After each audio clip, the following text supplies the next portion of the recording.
Hello student, आज हम बात करते हैं, हमारा नेक्स्ट टॉपिक है टाइप्स ऑफ जॉइंट। ठीक है, प्रीवियसली हमने बोन के स्ट्रक्चर की बात की थी और मोस्ट कॉमन जो टाइप के जॉइंट होते हैं उनकी बात की। तो मोस्ट कॉमन टाइप के जॉइंट थे साइनोवियल जॉइंट। अब हम जो साइनोवियल जॉइंट है इसके वेरियस टाइप के बारे में बात करते हैं। ठीक है, तो वेरियस टाइप के बारे में बात करते हैं। तो यहाँ पे हम साइनोवियल जॉइंट देखते हैं कि साइनोवियल जॉइंट मोस्टली 6 टाइप के होते हैं। ठीक है, मोस्टली 6 टाइप के होते हैं, और भी होते हैं लेकिन मोस्टली 6 टाइप के होते हैं। तो कौन कौन से यहाँ पे बॉल एंड सॉकेट जॉइंट्स हैं, ये साइनोवियल जॉइंट्स हैं क्योंकि इनके अंदर साइनोवियल केविटी पाई जाती है। भाई साइनोवियल जॉइंट उसको बोलते हैं जिनके अंदर साइनोवियल केविटी होती है और उसमें साइनोवियल फ्लूइड प्रेजेंट होता है। और इस प्रकार के जॉइंट जो फ्रीली मूवमेंट करते हैं, इस प्रकार के जॉइंट को हम साइनोवियल जॉइंट। तो साइनोवियल जॉइंट में बॉल एंड सॉकेट जॉइंट है, इसके अलावा हिंज जॉइंट साइनोवियल जॉइंट है, इसके अलावा कॉन्डिलॉइड्स जॉइंट है, वो भी साइनोवियल जॉइंट्स हैं। इसके अलावा पर्सन्स के अंदर अदर थिंग्स पाइवोट जॉइंट है। ठीक है, तो पाइवोट जॉइंट है वो भी कौन से जॉइंट है, वो भी साइनोवियल जॉइंट है। इसके अलावा सैडल टाइप के जॉइंट है, वो भी कौन से जॉइंट है, साइनोवियल जॉइंट। और ग्लेडिंग टाइप के जॉइंट होते हैं, वो भी कौन से जॉइंट होते हैं, साइनोवियल। तो इस प्रकार से हमारी बॉडी में कितने टाइप के जॉइंट होते हैं, मोस्टली वो भी साइनोवियल। अप्रोक्सीमेटली 6 टाइप के जॉइंट होते हैं जिनके हम यहाँ पे बहुत ज़्यादा डिटेल देखेंगे, जो एग्जाम में क्वेश्चन पूछते हैं उनसे रिलेटेड। तो यहाँ पे सारी बातें हम क्लियर करते चलेंगे। तो देखते हैं, पहले तो हम मेरे को क्वेश्चन ही देखते हैं एक बार कि which of the following is an example of syndesmosis. Syndesmosis joint होता है, उसका एग्जांपल कौन सा है। देखो यहाँ पे एक नया क्वेश्चन आया है और ये आपको यहाँ पे क्लियर होना चाहिए कि सिंडेस्मोसिस जॉइंट कौन से होते हैं। कोरोनल सूचर, भाई ब्रेन के जो सूचर थे, ब्रेन में जो जॉइंट थे उनको हम सूचर बोल रहे थे। सूचर के लिए जो जॉइंट यूज होते हैं वो कौन से होते हैं, this is the no freely movement, या फिर एक तरह से इस प्रकार के जॉइंट जिसमें बिल्कुल भी मूवमेंट नहीं होता है, जिनको बोल रहे हैं सिनएर्थ्रोसिस। तो सिनएर्थ्रोसिस जॉइंट होते हैं कौन से, कोरोनल सूचर। तो कोरोनल सूचर तो नहीं होंगे, ये कौन से जॉइंट होते हैं, सिनएर्थ्रोसिस। सिनएर्थ्रोसिस जो फाइब्रस टिश्यू से बने होते हैं। ठीक है, सिनएर्थ्रोसिस जॉइंट जो फाइब्रस टिश्यू के बने होते हैं, इनमें बिल्कुल मूवमेंट नहीं देखने को मिलता है, तो नो मूवमेंट वाले जॉइंट, तो ये तो नहीं है सिनएर्थ्रोसिस। नेक्स्ट हमने distal tibio fibular joints. Distal मतलब टिबिया और फिबुला का जो एंड पार्ट है वो भी लोअर एंड पार्ट है, डिस्टल वाला पार्ट है, उस पार्ट का ऊपर जो जॉइंट होते हैं उस प्रकार के जॉइंट। ठीक है, इसके अलावा है हिप जॉइंट। भाई हिप जॉइंट को हमने बोला था बॉल एंड सॉकेट जॉइंट होता है हिप जॉइंट। तो हिप जॉइंट कौन सा है, बॉल एंड सॉकेट, यानी कि साइनोवियल जॉइंट है, ये है synovial joint. Yes student.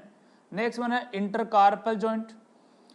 Intercarpal मतलब इन कार्पल्स के बीच वाले जॉइंट्स। तो इन कार्पल्स के बीच वाले जॉइंट्स में भी मूवमेंट होते हैं, नो मूवमेंट वाले नहीं होते हैं, तो ये भी नहीं है। तो फिर बचा क्या, यस, तो ये है distal tibio fibular joint. Distal tibio fibular joint को सिंडेस्मोसिस जॉइंट बोलते हैं। अच्छा, डिस्टल टिबियो फिबुलर जॉइंट होते हैं जो डिस्टल पार्ट पे होते हैं, वहाँ पे वो क्या होते हैं, फाइब्रस टिश्यू से कनेक्टेड होते हैं।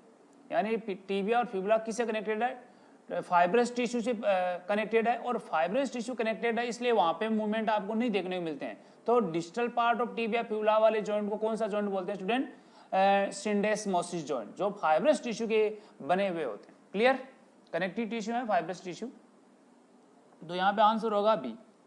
Yes, okay. नेक्स्ट वन है which of the following is not the unique features of synovial joint. भाई हमने कल पढ़ा था कि साइनोवियल, प्रीवियसली हमने देखा था कि साइनोवियल जो जॉइंट है उन जॉइंट्स के अंदर स्पेशल साइनोवियल केविटी होती है, साइनोवियल फ्लूइड्स होते हैं, साइनोवियल मेम्ब्रेन्स होती हैं, सारे कैरेक्टर होते हैं किसके, साइनोवियल जॉइंट्स के। तो इनमें से कौन सा नहीं है भाई, आर्टिकुलर कैप्सूल्स, कैप्सूल इनके चारों तरफ प्रेजेंट था, तो ये है।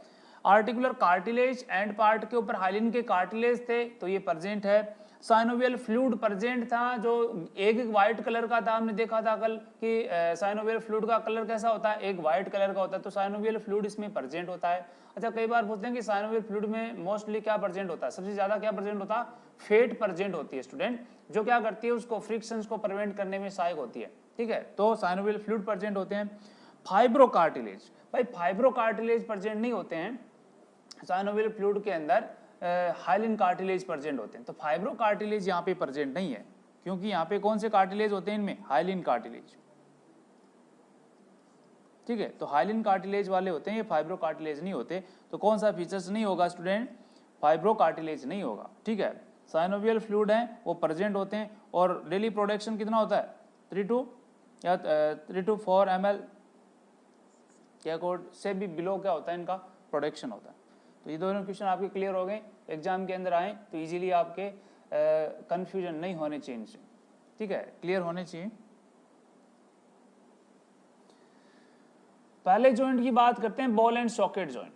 देखो बॉल एंड सॉकेट जॉइंट का मतलब क्या हुआ कि एक बोन है वो लाइक एज ए बॉल, यानी जो उसका एंड पार्ट है वो एंड पार्ट जिसको हमने क्या बोला था एपीफाइसिस, ये एपीफाइसिस वाला पार्ट है वो क्या होना चाहिए, एक बोन का एंड पार्ट है वो तो क्या होना चाहिए बॉल शेप का, और जो जिस दूसरी बोन के साथ आर्टिकुलेट हो रही है उस वाला बोन का जो एंड पार्ट है वो कैसा होना चाहिए सॉकेट के जैसा। तो ये बॉल है, ये बॉल वाला एंड पार्ट वो सॉकेट के अंदर क्या हो रहा है फिट हो रहा है। तो इस प्रकार के जॉइंट को कौन सा जॉइंट बोलते हैं, बॉल एंड सॉकेट जॉइंट बोलते हैं। तो बॉल एंड सॉकेट जॉइंट हमारे बॉडी के अंदर मोस्टली कहाँ देखने को मिलते हैं स्टूडेंट, दिस द शोल्डर वाला जॉइंट कौन सा जॉइंट होता है, बॉल एंड सॉकेट, क्योंकि इसके अंदर ह्यूमरस होता है वो क्या बनाता है यहाँ पे बॉल बनाता है, और स्केपुला क्या बनाता है यहाँ पे एक तरह से सॉकेट बनाता है। तो बॉल एंड सॉकेट वाला जॉइंट, ठीक है। तो ये जो स्केपुला आपको यहाँ पे जो सॉकेट बना रहा है वहां पे एक कैविटी बनती है जिसको ग्लेनोइड कैविटी बोलते हैं, हमने कल बात की थी, कौन सी कैविटी है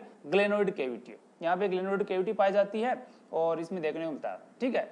और इसके अलावा हमने देखा था कि हिप वाला जॉइंट, भाई हिप वाला जॉइंट में हिप बोन थी जो क्या बना रही थी सॉकेट बना रही थी, और उस सॉकेट के अंदर कौन सा फीमर वाला हेड था वो क्या हो रहा था यहाँ पे आके अटैच हो रहा था, फीमर वाला हेड अटैच हो रहा था। तो इस प्रकार की जॉइंट को बोलते हैं बॉल एंड सॉकेट जॉइंट। तो हिप जॉइंट भी क्या होते हैं बॉल एंड सॉकेट जॉइंट, और शोल्डर जॉइंट भी क्या होते हैं बॉल एंड सॉकेट जॉइंट होते हैं। अब देखो जो पेल्विस वाला पार्ट या हिप वाला पार्ट है वो कैविटी बना रहा था, वो कौन सी कैविटी थी एसिटाबुलम कैविटी। एसिटाबुलम कैविटी में फीमर का हेड होता है वो जाके अटैच होता है। तो बॉडी के अंदर हिप जॉइंट के अंदर कौन सी कैविटी होती है एसिटाबुलम, शोल्डर जॉइंट में कौन सी कैविटी होती है ग्लेनोइड कैविटी। ये दोनों बातें क्लियर होगी। इसके अलावा हमने एक बात पहले प्रीवियसली भी बात की थी कि एक पर्सन के अंदर जो इनकस और स्टेपिस बोन होती है, इनकस और स्टेपिस बोन होती हैं, इन बोन्स के बीच में भी एक जॉइंट पाया जाता है जिसको क्या बोलते हैं इनक्लेडोस्टेपिडियस जॉइंट। इनक्लेडोस्टेपिस जॉइंट होते हैं वो जॉइंट भी कौन से जॉइंट होते हैं बॉल एंड सॉकेट जॉइंट होते हैं। यस कौन से जॉइंट होते हैं बॉल एंड सॉकेट। तो इस प्रकार से हमने देखा थे कि वो जॉइंट जिसमें एक बोन होती है वो बॉल शेप की होती है, दूसरी बोन होती है वो सॉकेट के जैसी होती है, ठीक है। तो आपको देखो इमेज के अंदर दिखाया गया है कि एक फीमर है, इस फीमर का ये नेक वाला पार्ट है और इसके आगे क्या ये हेड है, ठीक है। तो head of femur in acetabulum cavity, क्योंकि हमने बोला था कि जो हिप की बोन है जो सॉकेट वाला पार्ट है वो कौन सी कैविटी बना रहा है एसिटाबुलम कैविटी। तो फीमर का हेड इसके अंदर क्या हो गया फिट हो गया। तो देखो आपको यहाँ पे दिखाया गया कि ये फीमर का क्या है हेड है, ठीक है, जो कौन सी कैविटी के अंदर सिचुएटेड है एसिटाबुलम। कौन बना रहा है हिप वाली बोन बना रही, ठीक है, हिप की बोन बना रही। अब देखो ये जो हिप वाली बोन होती है तो फिक्स होती है, लेकिन अब जो हेड इसके अंदर फिक्स हुआ था वो क्या करता रहेगा रोटेट करता रहेगा, मूवमेंट करता रहेगा। तो इस प्रकार के movement freely movement synovial joint में होते हैं, ठीक है, क्लियर। तो हमने देख लिया कि वन बोन एंड क्या है like as a bone ball shape की, और other bone like as a socket, ठीक है। तो इसके अंदर जो मूवमेंट होते हैं वो कौन से मूवमेंट होते हैं most common freely movable joints के मूवमेंट होते हैं। तो एग्जांपल देख लिया कि शोल्डर जॉइंट्स हैं, इसके अलावा हिप जॉइंट्स हैं, और कौन से हैं इंक्लूडोस्टेपिडियल जॉइंट, इंक्लूडोस्टेपिडियल जॉइंट। ये इस प्रकार के जॉइंट को कौन से जॉइंट बोलते हैं student ball and socket type के जॉइंट्स बोलते हैं, ठीक है। अब देखो हमने देख एक क्वेश्चन लिखा है यहाँ पे, क्वेश्चन है कि लार्जेस्ट जॉइंट ऑफ बॉडी, हमारी बॉडी का लार्जेस्ट जॉइंट कौन सा होता है। तो हम बोलते हैं कि लार्जेस्ट जॉइंट कौन सा होता है स्टूडेंट हिप जॉइंट। भाई हिप जॉइंट को क्या बोलते हैं बॉडी का सबसे बड़ा जॉइंट बोलते हैं, लार्जेस्ट जॉइंट बोलते हैं। अब देखो लार्जेस्ट की बात आ गई तो स्मॉलेस्ट की बात कर लेते हैं कि सबसे स्मॉलेस्ट जॉइंट कौन सा होता है, तो इनक्लेडोस्टेपिडियल जॉइंट। भाई ये जो जॉइंट होता है ये सबसे बॉडी का स्मॉलेस्ट जॉइंट होता है, this is the smallest joint, this is the smallest joint of body. एक बॉडी का सबसे स्मॉलेस्ट जॉइंट है वो कौन सा है इंक्लेडोस्टेपिडियल जॉइंट। बॉडी का सबसे लार्जेस्ट जॉइंट है वो कौन सा है? Hip joint. अब देखो आपको ये पता है कि हमारी बॉडी की सबसे छोटी बोन कौन सी होती है? सबसे स्मॉल बोन होती है वो स्टेपिज। स्टेपिज मसल्स होती है वो सबसे छोटी होती है। स्टेपिडियल मसल्स होती है वो सबसे छोटी मसल्स होती है। इंक्लेडोस्टेपिडियल जॉइंट होते हैं वो सबसे छोटे जॉइंट होते हैं। तो ये जो जहाँ से छोटी स्टार्ट होगी सब कुछ वहीं भी छोटा ही छोटा है, ठीक है। अब देखो इसी डायग्राम में हम एक चीज़ और देखते हैं कि आपको ये जो बोन दिखाई दे रही है हिप वाली बोन, ये हिप वाली बोन कहाँ से अटैच हो रही है? सेक्रम से, ठीक है। कौन सा जॉइंट बना रही है भाई? इलियम वाला पार्ट जुड़ रहा है तो इलियो सेक्रल जॉइंट। और इलियोसेक्रल जॉइंट की हमने पहले बात की थी, किस टाइप का जॉइंट है ये? This the weight bearing joint. Weight bearing joint यानी हमारी बॉडी का most common weight bearing joint होता है इलियोसेक्रल जॉइंट, ठीक है। यहाँ पे कैनाल दिखाई दे रही है आपको, ठीक है। नॉच है ये, कौन सी नॉच है ये? सियाटिक नॉच राइज हो रही है। यहाँ से क्या हो रही है? पर्सन्स के अंदर सियाटिक नर्व होती है वो इंटर करती है, और सियाटिक नर्व है पैरालिसिस कौन सी मसल्स में इंजेक्शन लगाने से हो रही थी? डॉर्सल। कौन सी थी? Dorsal gluteal. Clear? Okay, next बात करते हैं कि which type of joint lies at the shoulder joint and hip joint. अभी हमने बात कर ली कि शोल्डर जॉइंट और हिप जॉइंट कौन से जॉइंट होते हैं? This is the yes pivot joint, no. Angular joint, ball and socket joint और हिंज जॉइंट। हमने एक ही जॉइंट पढ़े हैं अभी, बॉल एंड सॉकेट, जो कहाँ पे थे? शोल्डर और हिप के। तो राइट आंसर क्या होगा कि शोल्डर और हिप में किस टाइप के जॉइंट होते हैं? बॉल एंड सॉकेट टाइप के जॉइंट होते हैं। क्लियर? नेक्स्ट सेकंड टाइप का जॉइंट है हिंज जॉइंट। हिंज जॉइंट होता है, देखो इसको इजीली समझा जा सकता है कि जैसे हमारा डोर होता है, हमारा गेट होता है, वो गेट जैसे नॉर्मली इस प्रकार से बंद है, तो इसको जब ओपन करते हैं तो इस प्रकार से ओपन होता है, ठीक है। और इस प्रकार से वापस क्या हो जाता है? बंद हो जाता है। तो उसी को क्या होते हैं? Door hinge. तो उसी प्रकार से हमारी कुछ बॉडी के मूवमेंट होते हैं जो इस एंगल में काम करते हैं कि जैसे ये जॉइंट है, ठीक है। जैसे सपोज करो कि ये जॉइंट ले लिया, कौन सा? एल्बो वाला जॉइंट। एल्बो वाला जॉइंट है, ये जॉइंट स्ट्रेट, अभी हैंड स्ट्रेट है, अभी इसको क्या कर दिया हमने? मूव करवा दिया। तो ये इस प्रकार के जो जॉइंट होते हैं वो एक ही डायरेक्शन में मूव करते हैं, ये पीछे की तरफ मूव नहीं करते हैं। जैसे गेट होता है वो क्या करता है?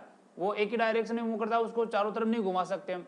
तो इस प्रकार के जॉइंट होते हैं जो एक तरह से एक ही डायरेक्शन में मूव करते हैं, ठीक है। फ्लेक्शन और एक्सटेंशन देखने को मिलता है।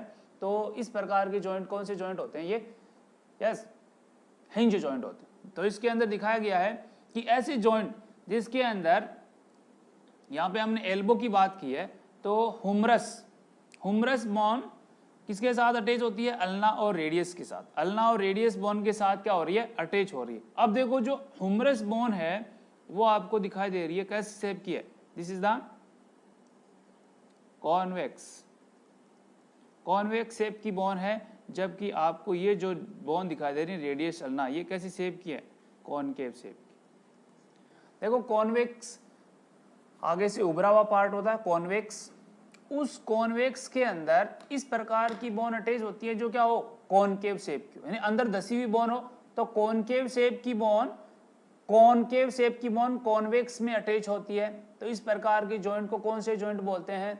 Hinge joint. हिंज जॉइंट होते हैं वो एक लिमिट जॉइंट मूवमेंट करने वाले जॉइंट होते हैं जो एक तरह से एक ही डायरेक्शन में मूव करते हैं। देखो आपको यहाँ पे इस एक्स्ट्रा इमेज के द्वारा दिखाया गया कि ये एक तरह से एक इंस्ट्रूमेंट है जिसके अंदर अपर वाला जो पार्ट है वो कैसी शेप में है? ये है कॉन्वेक्स शेप में, और जो नीचे वाला पार्ट है वो कैसी शेप के अंदर है?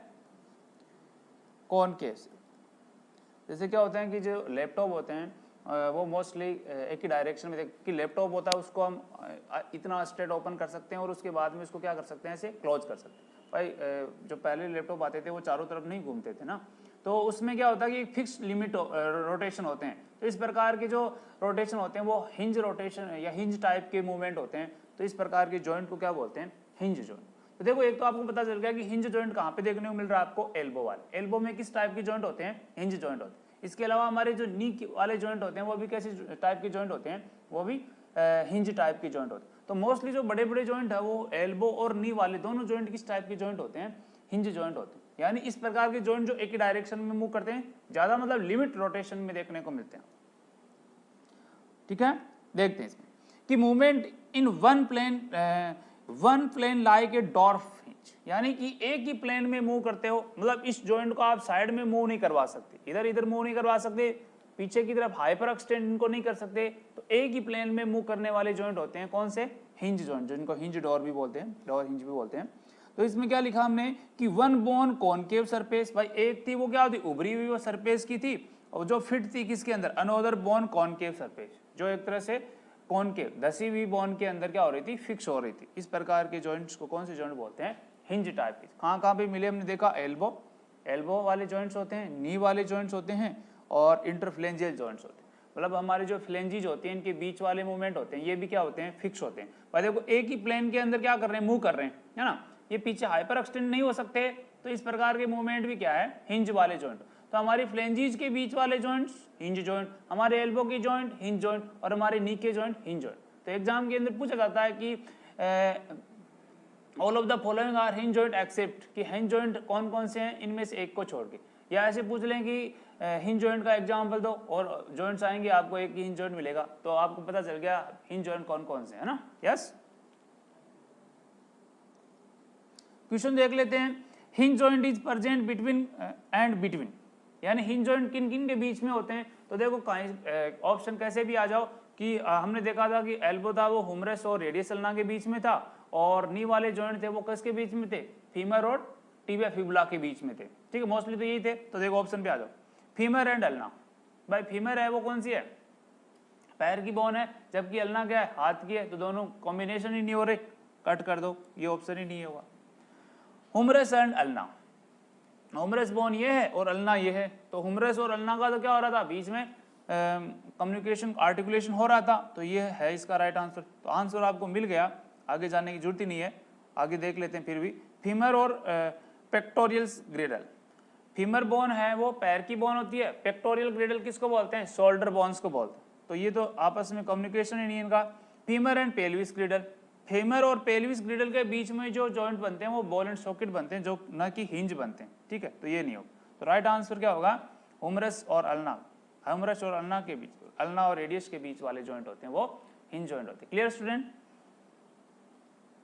नेक्स्ट थर्ड जॉइंट्स की बात करते हैं, कॉन्डिलॉइड्स जॉइंट। देखो कॉन्डिलॉइड्स जॉइंट होते हैं, इसके अंदर आपको एक डायग्राम में दिखाया गया, बहुत अच्छी तरह से समझ में आना चाहिए आपको, कि जो एक बोन होती है, ये ऊपर वाली बोन है, ठीक है, ये ऊपर वाली बोन आगे से उभरी हुई बोन है, यानी इसको बोलते हैं ओवल, यानी ओवल यानी कि ओवल शेप।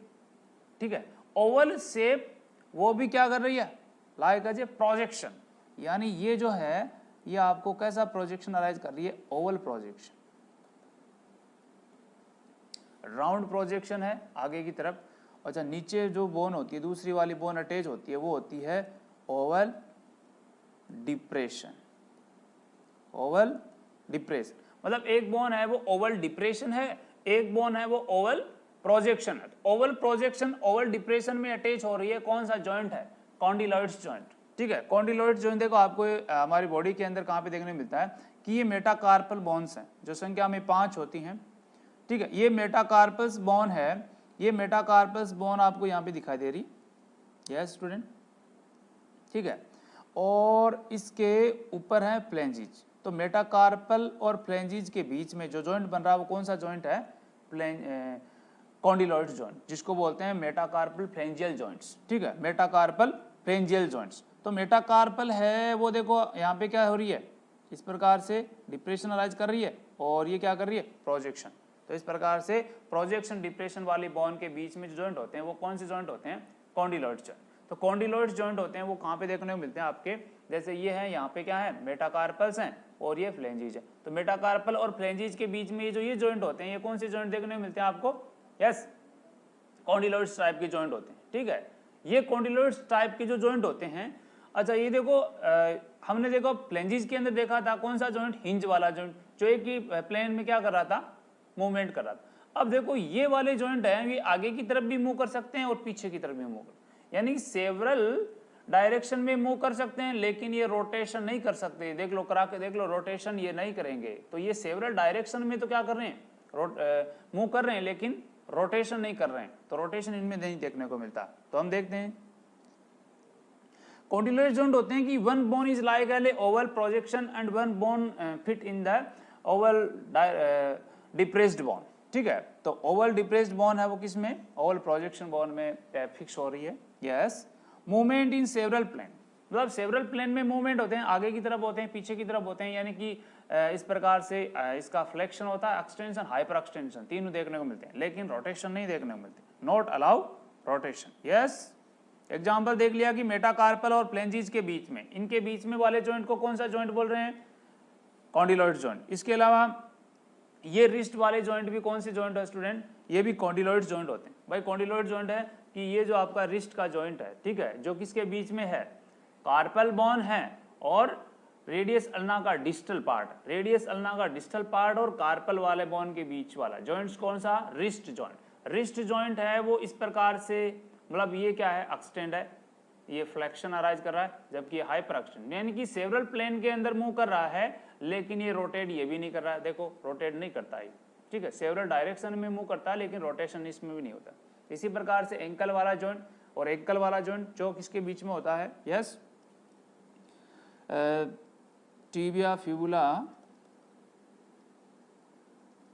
टिबिया फिबुला और टेलस के बीच, टिबिया फिबुला और टेलस के बीच वाला जॉइंट कौन सा होता है, एंकल जॉइंट होता है। और रिस्ट जॉइंट किसके बीच में था, कार्पल, कार्पल प्लस अल्ना और रेडियस, रेडियस अल्ना और कार्पल के बीच में रिस्ट जॉइंट है, एंकल जॉइंट है, टिबिया फिबुला का डिस्टल पार्ट और टेलस के बीच वाले जॉइंट्स को कौन से जॉइंट बोलते हैं, एंकल जॉइंट। तो ये सारे किस टाइप के जॉइंट होते हैं, कॉन्डिलॉइड्स टाइप के जॉइंट होते हैं स्टूडेंट। यस, जो सेवरल डायरेक्शन। तो इसमें हिंज और कॉन्डिलॉइड्स में डिफरेंस क्या हो गया, भाई हिंज जॉइंट में ये हो गया कि ये एक ही प्लेन के अंदर मूव करता है, जबकि कॉन्डिलॉइड्स हैं वो सेवरल प्लेन में मूव करते हैं, बस इतना डिफरेंस है इसके बीच में। क्लियर। नेक्स्ट फोर्थ टाइप की बात करते हैं, पाइवोट जॉइंट। पाइवोट जॉइंट हैं वो इस टाइप के जॉइंट होते हैं कि पाइवोट के अंदर एक बोन होती है वो फिक्स रहती है, ठीक है, जबकि दूसरी बोन उसके ऊपर क्या करती रहती है, मूव करती रहती है। जैसे किसी पर्सन के अंदर ये जो बोन है ये फिक्स बोन है, ठीक है, ये एक बोन फिक्स है और इसके ऊपर एक जो दूसरी बोन लगी हुई है वो क्या कर रही है, इसके ऊपर रोटेट कर रही। तो इसमें जो ऊपर वाली बोन जो रोटेट करती है वो कंप्लीट रोटेशन करवाती है। किसी बोन का फिक्स बोन में कंप्लीट रोटेशन होना कौन सा जॉइंट कहलाता है, पाइवोट जॉइंट कहलाता है। तो यहाँ पे हमने देखा कि ये जो जॉइंट है ये है हमारे सर्वाइकल वर्टिब्रा का जॉइंट है। सर्वाइकल वर्टिब्रा की C1 बोन को क्या बोला था, C1 को क्या बोला था, एटलस, और C2 को क्या बोला था, एक्सिस। एक्सिस C2 है और एटलस C1 है। तो एक्सिस और एटलस के बीच में जो जॉइंट था वो कौन सा जॉइंट था, पाइवोट जॉइंट। इसमें क्या थी, एक्सिस फिक्स थी और उसके ऊपर क्या घूम रही थी, एटलस घूम रही थी। इस प्रकार से जैसे हमारी जो नेक है ये मूव कर रही है आगे, flexion, extension, hyper extension, yes. इसके अलावा साइड के अंदर रोटेशन। तो ये एक कंप्लीट रोटेशन हो गया कि एक पर्सन में क्या देखने को मिल रहा है, कंप्लीट रोटेशन देखने को मिल रहा है। तो इस प्रकार के कंप्लीट रोटेशन को कौन सा जॉइंट बोलते हैं, पाइवोट जॉइंट, ठीक है, जो आपको यहाँ पे देखने को मिल रहा है। इसमें देखो नीचे तो देखने को मिल रहा है डेंस है, मतलब हार्ड है। इसके अलावा इसमें कुछ लिगामेंट जुड़े हैं जिसको ट्रांसवर्स लिगामेंट बोलते हैं। ऐसे ट्रांसवर्स शेप में लिगामेंट्स हैं जो इनको क्या करवाते रहते हैं, मूव करवाते रहते हैं। यहाँ पे हमने इसको इजीली दिखाया गया कि ये कंप्लीट रोटेशन अराइज करवा रहा है, ठीक है। तो इस प्रकार के कंप्लीट रोटेशन वाले जॉइंट को कौन सा जॉइंट बोलते हैं, पाइवोट जॉइंट, जिनके अंदर कंप्लीट रोटेशन होता है। क्लियर स्टूडेंट, ठीक है, जिनको क्या बोलते हैं, पाइवोट। तो आपको पता चल गया एक जॉइंट तो कहाँ पे होता है, पाइवोट जॉइंट। भाई एग्जाम में पूछते हैं कि पाइवोट जॉइंट इनमें से कौन सा है, तो आप बता दोगे कि पाइवोट जॉइंट हमने पढ़ा था कि एटलस और एक्सिस के बीच वाले जॉइंट को क्या बोलते हैं, पाइवोट जॉइंट। या फिर ऐसे ऐसे जॉइंट जिसमें एक बोन फिक्स होती है, दूसरी बोन उसके ऊपर मूव करती है। क्लियर। तो हमने देख लिया कि वन बोन इज स्टेबल, एक बोन मूव नहीं करती है, another bone is movable to और रोटेट करती रहती है। एग्जाम्पल देख दिया, एटलेंटो एक्सियल जॉइंट जो एटलस और एक्सिस के बीच में होता है, ये मोस्ट कॉमन होता है इसका, देखे तो वैसे एग्जाम्पल, मोस्ट कॉमन एग्जाम्पल है। इसके अलावा रेडियो अल्नर जॉइंट और टिबियो फ्यूलार, भाई डिस्टल नहीं है, ध्यान रखना, ये डिस्टल वाला तो क्या हो रहा था, सिंडेस्मोसिस जॉइंट हो रहा था। यहाँ पे देखो थोड़ा सा वेरिएशन है, गलती मत करना है कि रेडियो अल्नर टिबियो फ्यूलार, मतलब हमने देखा कि ये लिटिल फिंगर की तरफ कौन सी बोन थी, यस अल्ना वाली बोन, और थंब की तरफ कौन सी बोन थी, रेडियस। तो रेडियस छोटी होती है और अल्ना बड़ी होती है। अल्ना क्या होगी, स्टेबल बोन होगी, उसके ऊपर कौन सी बोन घूम रही है, रेडियस की बोन।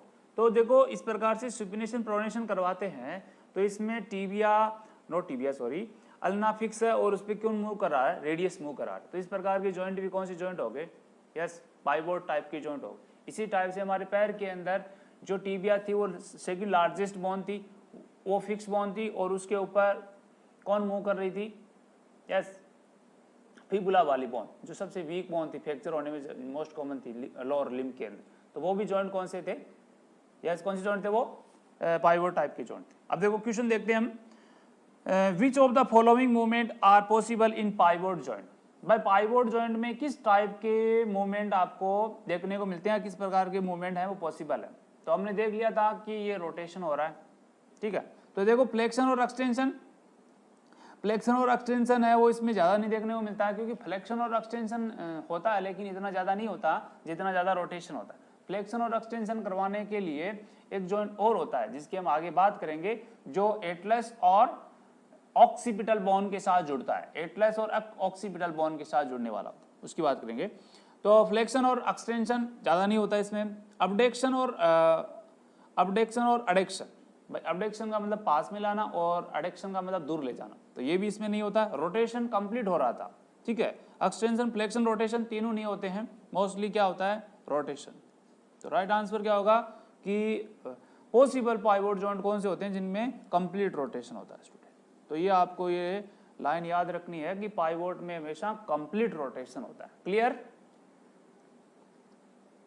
नेक्स्ट क्वेश्चन की बात करते हैं कि एग्जांपल ऑफ पाइवोट जॉइंट। अब हमने पढ़ लिया कि पाइवोट जॉइंट कौन कौन से थे, एटलेटो एक्सियल जॉइंट, रेडियो अल्नर और टिबिया फ्यूलार जॉइंट्स। तो यहाँ पे आ जाओ, हिप जॉइंट नहीं है, hip joint ball and socket joint है, ये बॉल एंड सॉकेट जॉइंट है, ठीक है। एंकल जॉइंट, एंकल जॉइंट कैसे जॉइंट थे, एंकल जॉइंट किस टाइप के जॉइंट थे, कॉन्डिलोइड्स टाइप के जॉइंट थे,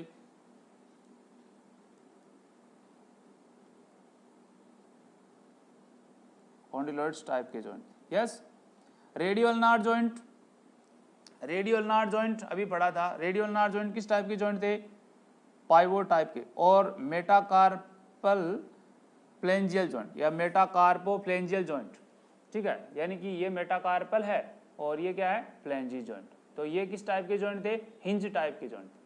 कौन से टाइप के जॉइंट थे स्टूडेंट, सॉरी हिंज टाइप के जॉइंट नहीं थे, किस टाइप के जॉइंट थे ये, क्योंकि हिंज टाइप के जॉइंट तो इस प्रकार के होते हैं कि एक ही प्लेन में मूव करते हैं। सेवरल प्लेन में मूव करने वाले जॉइंट कौन से थे, यस सेवरल प्लेन के अंदर मूव कर रहे थे। जैसे इसके अलावा हमने एक और जॉइंट भी देखे थे, कहाँ पे, ये वाले रिस्ट वाले जॉइंट। रिस्ट वाले जॉइंट भी कैसे जॉइंट थे, देखो इस प्रकार से क्या कर रही थी, सेवरल प्लेन में मूव करवा रही। इसके प्रकार से एंगल वाले जॉइंट भी थे, ठीक है। और रेडियो अल्नर टाइप के जॉइंट थे, वो किस टाइप के जॉइंट थे, रेडियो अल्नर टाइप के जॉइंट थे वो पाइवोट, यानी इसमें क्या थी कि अल्नर वो फिक्स बोन थी और रेडियस उसके ऊपर मूव कर रही थी। तो इसका राइट आंसर क्या होगा, रेडियो अल्नर जॉइंट, ठीक है। इसके अलावा इसका टिबिया फ्यूलार जॉइंट और एटलेंटो एक्सियल जॉइंट, ये सारे किसके एग्जांपल हैं, पाइवोट जॉइंट के type, yes clear. Next one है ellipsoid joint is found at, ellipsoid joint, ellipsoid joint देखो पहली बार नाम सुना है इसलिए आपको पता है तो बता दो, एनीवन, ठीक है। हमने देख लिया कि एटलेंटो ऑक्सीपिटल जॉइंट, यानी कि C1 और ऑक्सीपिटल बोन के बीच वाला जॉइंट, ठीक है। First carpo metacarpal joint, first carpal और मेटाकार्पल के बीच वाला जॉइंट ये नहीं है। फर्स्ट टार्सो मेटाटार्सल जॉइंट, ये भी जॉइंट, क्योंकि ये जो ऊपर वाला होगा तो ये भी सेम ही होगा, ये नहीं है। एटलेंटो एक्सियल जॉइंट, ये भी नहीं है क्योंकि ये पाइवोट टाइप के जॉइंट थे, तो इस टाइप के जॉइंट भी नहीं होंगे, ठीक है। तो देखो एटलेंटो ऑक्सीपिटल टाइप के जॉइंट होते हैं उनको बोलते हैं एपिसॉइड, या एलिप्सोइड, सॉरी एलिप्सोइड जॉइंट होते हैं वो होते हैं atlanto occipital joint. Atlanto occipital joint होते हैं वो होते हैं एलिप्सोइड जॉइंट, ठीक है, जिसमें आपको क्या देखने को मिलता है, फ्लेक्शन और थोड़ा बहुत एक्सटेंशन, यानी हमारा जो हेड होता है वो थोड़ा आगे की तरफ क्या करता है, फ्लेक्शन, और थोड़ा पीछे की तरफ क्या करता है, एक्सटेंशन। फ्लेक्शन और एक्सटेंशन वाले जॉइंट होते हैं वो जॉइंट उनको बोलते हैं जो एटलस और किसके बीच में देखने को मिलता है आपको, ऑक्सीपिटल बोन के बीच। तो इस प्रकार के जॉइंट को बोलते हैं एलिप्सोइड जॉइंट। तो ये एलिप्सोइड जॉइंट होते हैं। एटलेंटो एक्सियल जॉइंट होते हैं वो पाइवोट टाइप के जॉइंट होते हैं, जो हमने अभी देखा था कि पाइवोट टाइप के जॉइंट होते हैं वो जिसके अंदर एक बोन फिक्स होती है और दूसरी बोन उस पर मूव करती है, ठीक है। फर्स्ट कार्पो मेटाकार्पल और फर्स्ट टार्सो मेटाकार्पल, इनकी हम बातें करेंगे आगे, देखते हैं। फिफ्थ टाइप का जॉइंट है जिसको बोलते हैं ग्लेडिंग जॉइंट। ग्लेडिंग जॉइंट उस जॉइंट को बोलते हैं जिसमें एक बोन होती है वो दूसरी बोन पे ग्लिड करती है, मतलब फिसलती रहती है, ठीक है। तो इस प्रकार के जॉइंट को बोलते हैं ग्लिडिंग जॉइंट। अब देखो आपको यहाँ पे डायग्राम में दिखाया गया है कि ऊपर वाली बोन है वो इस प्रकार से क्या कर रही है, मूव, तो नीचे वाली बोन उसके जस्ट अपोजिट डायरेक्शन में मूव कर रही है, यानी एक बोन दूसरी बोन पे क्या कर रही है, फिसल रही है, ग्लिड कर रही है ना। तो एक बोन दूसरी बोन पे ग्लिडिंग करना या ट्विस्टिंग करना, भाई ट्विस्टिंग में होता क्या है कि एक बोन पे दूसरी बोन का क्या होना, घूम जाना, तो इस प्रकार से क्या हो गया, उसका ट्विस्ट हो गया। तो ट्विस्टिंग वाले मूवमेंट किस जॉइंट में देखने को मिलते हैं आपको, ग्लिडिंग टाइप के जॉइंट होते हैं। और ये ग्लिडिंग जॉइंट आपको कहाँ पे देखने को मिलता है, ये जितने भी कार्पल की बोन है इनके बीच वाले जॉइंट होते हैं वो कौन से जॉइंट होते हैं, ग्लिडिंग जॉइंट। तो इंटरकार्पल और इंटरटार्सल जितने, क्योंकि हमने देखा था कि कार्पल कितनी होती हैं, नंबर्स में 8 होती हैं।